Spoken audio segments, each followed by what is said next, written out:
Bonjour et bienvenue sur boursicoté.com pour cette analyse technique du CAC 40 en intraday, où donc suite au mouvement baissier que les cours du CAC ont connu hier, eh bien on était parti donc sur un petit rebond technique que je vous décrivais ce matin. Alors la configuration, vous voyez, on était ici sur une attaque haussière. J'attire votre attention ici sur la déformation qui a suivi la bolle par rapport à l'interruption ici de la clôture.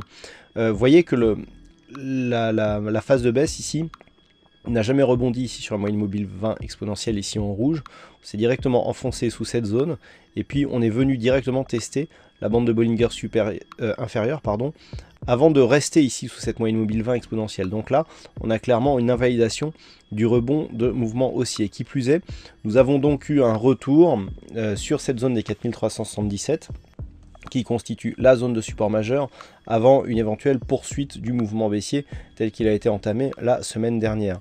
Et ce que l'on peut voir, c'est que les cours stagnent aussi sous la moyenne mobile arithmétique 50, ce qui n'est pas très bon, ça renforce un petit peu, je dirais, le sentiment baissier qui domine sur cette tendance très court terme, malgré la phase de stabilisation que les cours connaissent ici depuis le premier contact que nous avons eu sur la zone des 4377 points. Donc, du point de vue ici de la configuration chartiste, nous avons pour l'instant un mouvement de neutralisation, mais avec une petite préférence baissière cette fois-ci, et qui serait validée en cas de rupture donc des 4377 points. Du point de vue des indicateurs, on est assez neutre à l'image ici de ce RSI qui évolue quasiment à l'horizontale et donc dans sa zone neutre. Le stochastique, le MACD évolue sans osciller, c'est-à-dire sans amplitude, donc ce qui là aussi met en évidence une évolution neutre sur le CAC, et les croisements du stochastique se font à l'intérieur de la zone neutre.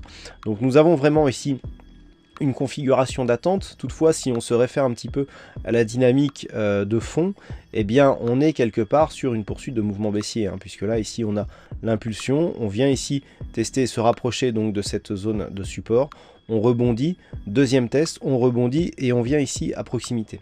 Sur la tendance très court terme, nous allons pouvoir mettre en évidence une configuration technique dans le sens où si on tient compte ici de la dynamique de baisse donc qui a eu lieu mardi, eh bien nous pouvons remarquer que le rebond technique que nous avons connu donc avec l'apogée de ce matin, eh bien n'a pas dépassé les retracements des 38,2%. On voit bien ici des cours qui viennent tester ici le 23,6, on casse, on vient chercher le 38,2, mais on revient là ici sur la zone de support. Dans ce contexte, nous avons une phase de baisse qui rebondit à 38,2%.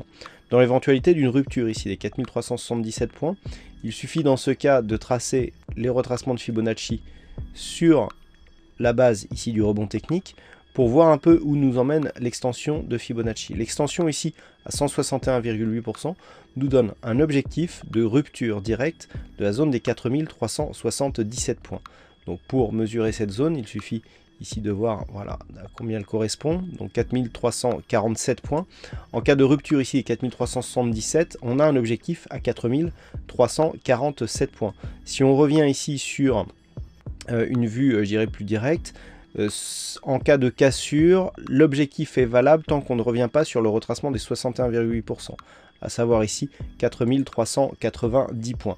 Donc en cas de rupture ici des 4377, voire même 4375 points, eh bien l'objectif il est 30 points en dessous, avec ici une invalidation sur les 4390. Ça, c'est ce que nous dit la théorie de Fibonacci. Maintenant, ce que l'on peut constater, c'est que effectivement, on a ici un premier rebond, ici un deuxième rebond, et plus ça va, plus les rebonds ici sont petits, et plus ça va, et plus on a ici des tests sur cette zone de retracement à 4377. Donc on est vraiment là sur une perspective plutôt de retour sur un mouvement baissier. Ce matin, j'attire votre attention sur la possibilité d'un double bottom, avec ici donc première phase de baisse, une zone de point bas qui s'est inscrite ici, un point haut là, et un deuxième point bas qui s'est inscrit quasiment sur la même zone. Le problème, c'est que suite à cette remontée que l'on a eue ici, eh bien on s'est arrêté là et puis ensuite on est redescendu. Donc là clairement on a perdu la dynamique Il est évident que dans l'éventualité d'une rupture haussière des 4417 points, là le double bottom n'est plus du tout en formation, hein. Il s'agissait d'une configuration au moment où on est venu tester cette zone. Voilà donc ce que l'on peut dire sur cette analyse technique. Alors les points à surveiller pour cet après-midi, eh bien tout simplement, bon à la baisse, hein, vous l'aurez compris, c'est 4377 points. À la hausse ici on a une zone, alors 4417, même si ce n'est plus un mouvement, un niveau de configuration technique en double bottom, on a la zone, la 4417-4422. En cas de dépassement haussier de cette zone, on partirait sur un retournement de tendance très court terme, donc avec possibilité d'objectif ici et de retour sur les 4453. Si tel était le cas, on aura un signal de neutralisation de la dynamique court terme après ici une forte phase de baisse, hein. Je rappelle que tout se déclencherait, tout ça pourrait s'accélérer si 4377 était cassé à la baisse avec un premier objectif à 4303 points. Voilà donc pour cette analyse. Donc cet après-midi, du point de vue des chiffres macroéconomiques, on aura à 14h30 des indices de prix à l'importation du côté des États-Unis et à 16h30 les stocks de pétrole brut donc qui seront dévoilés toujours du côté des États-Unis.